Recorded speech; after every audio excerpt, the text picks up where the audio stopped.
So today I'm going to talk to you about what I read in March and my possible April TBR, because I'm tempted to do the Draconathon read along that my friend Rachel from Reading Very mentioned. I was like, let's do it. But first, let's get into it. I'm Ladymair Reads, and I read 7 books in March.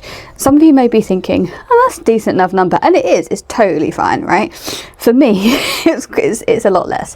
Why is that? I didn't do as many audiobooks this month, purely because I started re-listening to Critical Role Campaign 3, and it's just like I just wasn't in the mood for an audiobook, and I was like, I'm just not in the mood, which is fine. I'm cool with that, you know, it is what it is. But I did listen to 5 audiobooks, and I read 2 physicals. One of them was actually a rollover from February, but here we go. So my eyeball reading last month just went kind of out the window. I did do a beta read. I'm not going to say for who. The book should be coming out, I think, sometime soon. It was a novella, but I did do, and that just took up a lot of my time as well, because I had a week to beta read it, which was fine. But it takes time to beta read. I can't just read a book and just like, oh, enjoy it. You know, I have to use my brain a bit more and read everything a lot slowly. So I'm going to the Word doc, read a bit, oh, okay, that's something. I go to the notes app or Sheets or whatever, however everyone wants me to do it, and make comments that way. So it does take a lot of time, and I was quite busy. I did also go away to York in the beginning of March, so I didn't get a lot of reading done while I was there. I bought some books, but I didn't get a lot of reading done. So I'm going to go through the 2 physical books I read, and that was Bury Our Bones in the Midnight Soil by V.E. Schwab. And I hate to say it, the ending ruined this book for me. I am going to have a review. It's going to come out closer to release date, which is sometime in July, but I loved it up until the ending. And you're following 3 protagonists who various stages in you know, life, like Maria, you first meet, she's 1500s in Europe, not England. I'm blanking on exactly where. Then you have Lottie, who is in Regency London, and then there is Alice, who is in kind of present day, it's 2014 in America. And you're sort of going through and trying to think how all these women connect to each other, how is it happening. And I enjoyed that. I enjoyed going through. I enjoyed learning more about the stories and who they are as people and as characters. It was very interesting. But it's just the ending. I was just like, no. And a friend of mine's also read this book. And I said, when you finish reading it, message me. We both have the same feeling on the ending. And I don't know what people's feelings are going to be on the Bury Our Bones in Midnight Soil, because it is V.E. Schwab. It was amazing. Like, if you are fans of Addie LaRue, you will love it, and they weren't wrong. I loved it till that point. So I was like, oh. But that was Bury Our Bones in Midnight Soil. You'll have to wait, and I'll be curious to see what anybody else thinks when it comes out. As it's me and my friend, are we the outliers, or is people going to agree with me? I don't know. The other one, that book I read, was another arc. I tried to do all arcs in March, and then I managed to, and I have 16 arcs. So I'm trying to cut down. I'm hoping to be 17, because I did just request Angie Kills the King by Evan Lincoln, because I follow him on Instagram, and I just love his content, and I just like the book sounds incredible, so I was like, I'm just going to read it. So I requested it. We'll see if that 16 becomes 17. The Tainted Calm by Tam Matheru, which is book 2 to Dragon Rider, which I did also reread this month via audio. And let's just rehash Dragon Rider really quickly before I go into Tainted Calm. I really, really enjoy Dragon Rider. It's a story that feels familiar, and yet you don't know what's happening or where everybody's going, right? Because it is a Dragon Rider story, but the way the dragon riding works and the magic system works, which is a cultivation magic system, is different than from anything I have read before. And I enjoyed it. I enjoyed it because of that. And I love the characters. I love Joe, especially on the reread. I was like, oh, it just feels like coming home, right? It does feel like coming home. And it was the same as I went through the Tainted Calm. Because yes, I do have a review of this up, but it started slower, okay? In the beginning it was slow, but it was setting up the culture and stepfolk. And it was heartbreaking and realistic in the way that Jai was just so ashamed and angered for the fact that he doesn't know his own culture because he was torn away as a child, and now he's come back, and now he wants to kind of, the whole book is him wanting to reclaim what is rightfully his, and how he goes about doing that. And I really, really enjoyed Jai's journey as a character and how he goes through this, and I'm not so patiently waiting for book 3, and book 2 is not even out yet. Oh yeah, it comes out in April. I was like, it must be out. It's not even out yet. And I did order the Broken Binding edition, but I highly enjoyed the Tainted Calm. I thought, you know, it definitely built on what Dragon Rider was. I do feel like if you weren't 100% sold on Dragon Rider, I don't know if you are going to like the Tainted Calm, because while like more stuff happens and you learning more about the cultures, it's definitely a slow story. You know, there's actions, but it's not something where you kind of, it's, oh, we're stepping into a revolution, oh yeah. It's the slow build of leading up to that, and I'm just interested, and I don't know, it makes my dragon heart smile. What can I say? And surprisingly, I read Green Teeth, which again wasn't audio arc, but that book is now out, and it was cute, it was fun. I don't really want to say too much about Green Teeth because there's a project in the works that I can't tell you about at the moment, but I just really enjoy it. I enjoyed the friendships between Temperance and Jenny Greenteeth. I enjoyed the lore that surrounds them. I enjoyed the world. There was a part of me that was a bit worried about the ending, but it came through, so I was like, amazing. And that is all I'm going to say. When I can say more about this book, I'm going to post a full review on my Instagram. But it was fun. I had a really good time. I definitely think people should go buy it. Then I continued, I don't know what this series is called, but the Fireborn Blade book 2, which is the Bloodless Princess, which I didn't think anything could get any better. Like, the Fireborn Blade, top notch, amazing. I remember mucking out the stable thinking, like, and just stopping for a second, like, did I just listen to that? What is going on?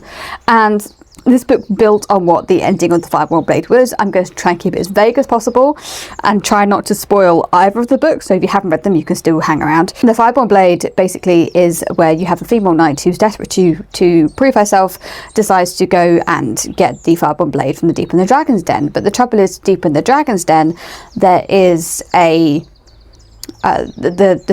dragon's souls, beings, remnants, I don't really know what to call it, of people they've consumed, and they can, you know, attack real people. That they're not alive, they're not really like sentient beings, you can't really touch them, but they're there and that they can sort of latch onto you and you be a host and stuff like that. That was amazing. And then I thought it was a standalone, but no, there's another one, and I was like immediately read it in like 2 hours. I was like, yes please. I just absolutely loved it. And book 2 takes place in another realm, which is the realm of the dead. And with the realm of the dead, you have the day dead people and the night dead people. And typical, where you can kind of get in like fake courts and stuff like this, you have 2 princes who were cast below because one of them was a traitor, and one of them was in charge of the day night people, I don't know what to call it, and then the other one was in charge of the night dead realm people. Same place, they just kind of, I don't know, switched people to go out, I don't know, it's a bit weird. Anyway, and the reason why the characters, I'm not saying who, have been going to this place is because one of the characters is struggling in her body with some magic that she performed. So they go there to try and fix it, and it's people in shoes. They are not everything is not as you think it is, which is kind of a trope that I'm kind of being a bit like. It used to be very much like, oh, we never really knew, like people aren't what they seem, right? So you'd look at somebody who would be all in white, who looked to be nice little princess, nice all of this, and it's you know, you wouldn't, you'd assume, right, they would be nice people, but then it's like a flip on its head, and I feel like that's been done so much. So now I see it, I'm like, I know what's happening now, and that was the case here, and it didn't take away from the story. It's just something that I just kind of knew, and I don't really know how to fix it, because it's a trope. It is a trope, but I really enjoyed it. Again, with the ending of this, you think you're coming to the end of something, like, oh my god, and then it pulls the rug from underneath you and does something you never even expected, and it was just perfect, and I absolutely love it. Charlotte Bond is going to be an author I cannot wait to delve into her backlist, because the way she writes the characters, the way she writes the world, the way that she does her endings, and while they're not like a Sanderlant or something like that, they're definitely entertaining, they definitely can be full of action, and also retribution and surprises that you never saw coming, like, which which is really refreshing. And I listened to Blood Over Brighthaven, and let me fucking tell you, this was loved it, loved the living shits out of this. I love Sword of Kaigen. I read that almost in a day. Like, I had to buy the ebook just so I could continue reading it at home when I finished work, and it had me in tears. And while Blood Over Brighthaven didn't have me in tears, it had me in this deeper feeling of grief because of what happened at the end. And I'm not going to spoil anything that happens, but it's, you know, the characters were so flawed, and there was no other option out of any of it, and it was kind of like you're backed into a corner, and this is the only option you have, and it's choosing how you decide how you want to leave instead of letting somebody else choose for you. It's making the choice that is the right choice, where people have been shunted and abused because they're different, thought less of because they're just not like other people, and then coming to the realization that how we've been going about this particular thing is wrong, doing something to change it, thinking people will be pleased with this, and realizing, oh, actually no, a revolution has started, an uprising is happening, people are blaming this particular character because of this, the decision they made, and it never played out how they assumed it was going to, and yet they still stand by their choices because it was the right thing to do, and it was just absolutely incredible. I'm going to film a full review. Just as anything Emma Wong writes, the characters are just so flawed and so full of depths. Emma Wong is becoming such a favourite author of mine. I think anything she writes, I will pick it up, hands down. Then I read Bury the Bones Beneath My Skin, which my phone is currently balancing on. I didn't plan that through, but it's TJ Klune, man. It's TJ Klune. Like, you can't, this is set in the same world as Green Creek, because again, Green Creek is set in our world, and it's referenced. You can read Green Creek first. I just got a message from somebody on Instagram who picked up the 5-1 blade because of me freaking out because of the ending, and it was like, that was so good, and I was like, thank you. Thank you very much for reading something I recommended. Anyway, so The Bones Beneath My Skin. What is The Bones Beneath My Skin about? It is about two men who have varying different paths, but still full of emotion and grief and anger and so much stuff going on, connecting together over this tiny little girl called Artemis Darth Vader, who the government is hunting because she is different, and these two men have decided that they want to get her to go back home. They want, you know, people to stop hunting her because it's the right thing to do. And this book is so full of emotion between the three characters. You know, Artemis is the pinpoint that is connecting the other two together, but the other two are coming together because of her, but also because of each other, and how they are just so together the whole time. And the way TJ Klune writes romance, it touches me in such a deep way. I binged this in one day. I did the audio, and then I'm house sitting quite away from my house. I literally drove to my house after work just to pick up the book so I could finish the last 2 chapters. I had 2 chapters left, and I went, nah, I'm gonna read. And I stayed up way late, and which I don't do, but also it was a night when the clocks changed, so you lose an hour anyway, and I was like, I need to finish this book. So I did, and it was beautiful. It was perfect. The love story that happened, and it's just, TJ Klune just has such a beautiful way of writing love stories that I generally think and believe a lot of romance authors, romantic or whatever, need to look at him and take note on how he writes these people connecting, because it's nothing you can see, you know, a very short space of time kind of takes place in this book, but you can, it doesn't feel like insta love, right? Because of the way that they connect over each other, and it kind of goes back to a little bit of like Jane Eyre, which I have not read, but it's like the touching of a hand, or somebody sitting a bit close and feeling, oh, the hand just brushed my fingers, and you feel that tingle, and you're like, oh, and you get all giddy, like, oh, you do reading it, I don't know, I did, and it was just absolutely perfect. And I don't care what anybody says about TJ Klune. He can write a really, really good romance, and it's impeccable. It is amazing, and I love this world. It makes me want to pick up Green Creek again and reread Green Creek, even though Heart Song broke me so much, that I haven't been able to reread it because of what he did in the beginning. It's just, oh, he does put your heart back together in Heart Song, but to go through that beginning heartbreak of everything that happened, and to know, because I read it first, I read it out of order, but then to know what happened and how that, and then to get to that point in Heart Song where it's like, what? You did that? No. It was just, oh, it's TJ Klune, man. TJ Klune, again, he's probably another of my favorite authors. I probably should do like a favorite authors list or something, because I keep saying that in this video. But I absolutely adored The Bones Beneath My Skin.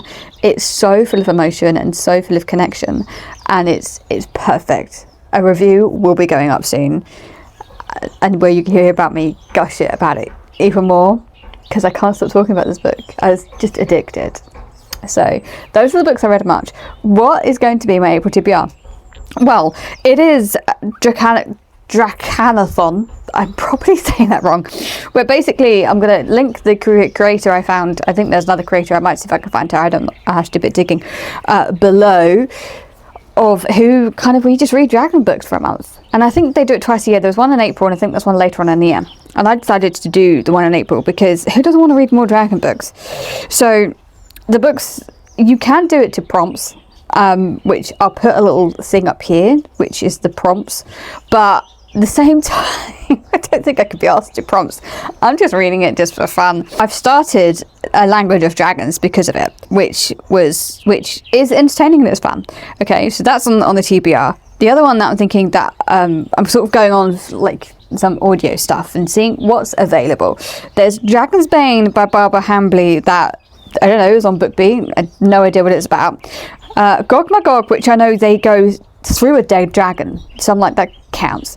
I have been told that A Court of Broken Knives by Anna Smith-Mark has dragon in it, so even though I've tried to read it twice via audio, not been able to do it, I might try it on the ebook. The Baby Dragon Cafe, which a friend of mine really enjoyed, I just have to be in the right mood because it's cozy, but we will see. And then there's a couple of romanticities, which is The Last Dragon King, which is, I don't know, it's dragon in the title, and then When the Moon Hatched. And a friend of mine did enjoy When the Moon Hatched, so I might see about that one. What is on my Audible TBR is A King's Dragon. No idea about that one. It's Through Blood and Dragons, which I've had for a while, and I've heard really, really good things about that on TikTok, but not recently, so I don't know. Sounds kind of cool. Black Talon, which I've heard mixed things about, so I don't really know. And then A Natural History of Dragons, which people keep screaming about, and I don't know. I don't know. People say it's like Emily Wilde's Encyclopedia of Fairies, and I remember trying that and unable to continue with it because I think I got 100 pages in. I was like, I'm not enjoying myself, so I'm just going to DNF it. And I'm a very quick DNFer. So those are the audios. A couple of books which I'm trying to remember from memory because I am not at home, that are on the TBR is Fireborn by Rosia Munda, which is one. I don't know the Dandelion Dynasty has dragons in it, because that would be one I'd be tempted to. To be fair, I haven't read the quartet of the Rainwild Chronicles, or Realm of the Underlings. It's called the Rainwild Chronicles, so I could read those.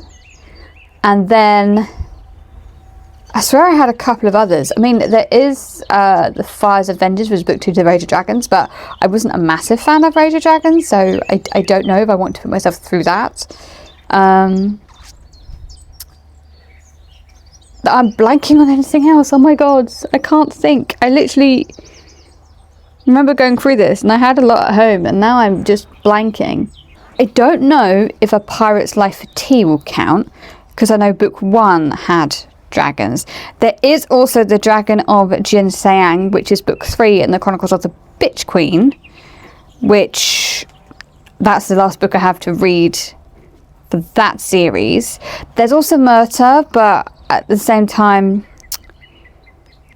I kind of want to reread the first series first, and I don't know. Oh, The Iron Crown by L.L. McRae. She is a friend of mine, and I bought the Broken Binding edition of that. I know that has dragons.